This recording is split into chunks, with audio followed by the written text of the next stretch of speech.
নৃপতি বিম্বিসার নমিয়া বুদ্ধে মাগিয়া লইলা পাদনখ কণাতার, স্থাপিয়া নিভৃত প্রাসাদ কাননে, তাহারি উপরে রচিলা যতনে অতি অপরূপ শিলাময় স্তূপ, শিল্প শোভার সার। সন্ধ্যা বেলায় শুচিবাস করি রাজবধূ রাজবালা, আসিতেন ফুল সাজায় ডালায় স্তূপ পদমূলে সোনার থালায়, আপনার হাতে দিতেন জ্বালায়ে কনক প্রদীপ মালা।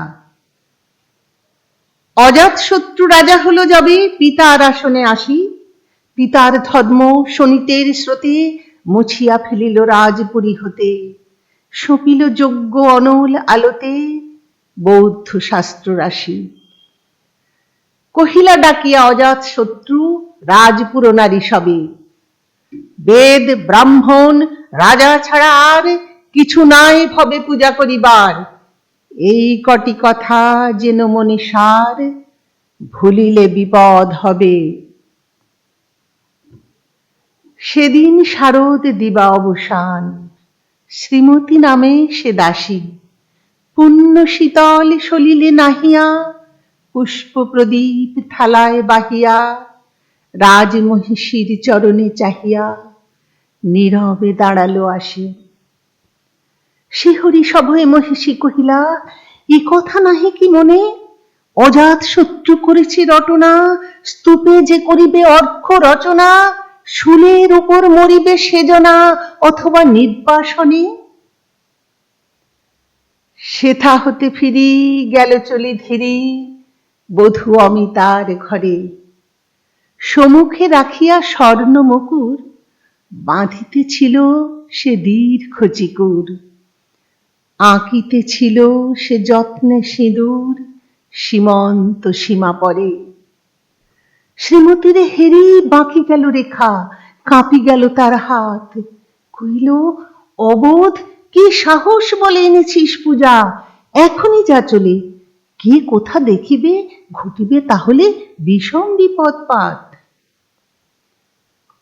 অস্ত রবির রশ্মি আভায় খোলা জানালার ধারে, কুমারী শুক্লা বসি একাকিনী পড়িতে নিরত কাব্য কাহিনী, চমকি উঠিল শুনি কিঙ্কিনী চাহিয়া দেখিল দ্বারে।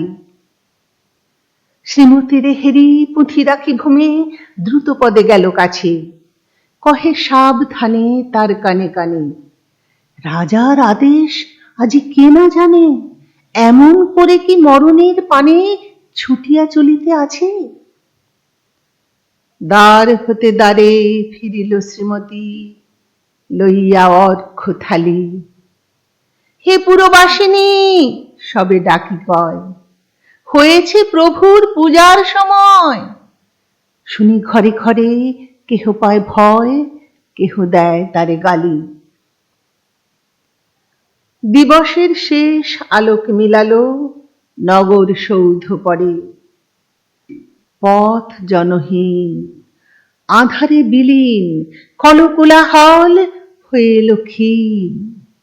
আরতি ঘণ্টা ধ্বনিল প্রাচীন রাজ দেবালয় ঘরে, শারদ নিশির স্বচ্ছ তিমিরে তারা অগণ্য জলে, সিংহ দুয়ারে বাজিল বিষান, বন্দিরা ধরে সন্ধ্যার তান, মন্ত্রণা সভা হলো সমাধান, দাড়ি ফুকারিয়া বলে। এমন সময়ে হেরিলা চমকি প্রাসাদে প্রহরী যত, রাজার বিজন কানন মাঝারে স্তূপ পদমূলে গহন আধারে জ্বলিতেছে কেন যেন সারে সারে প্রদীপ মালার মতো। মুক্ত কৃপানে পুররক্ষক তখনই ছুটিয়া আসি শুধালো, কে তুই ওরে দুধমতি, মরিবার তরে করিস আরতি। মধুর কণ্ঠে শুনিল, শ্রীমতী আমি বুদ্ধের দাসী।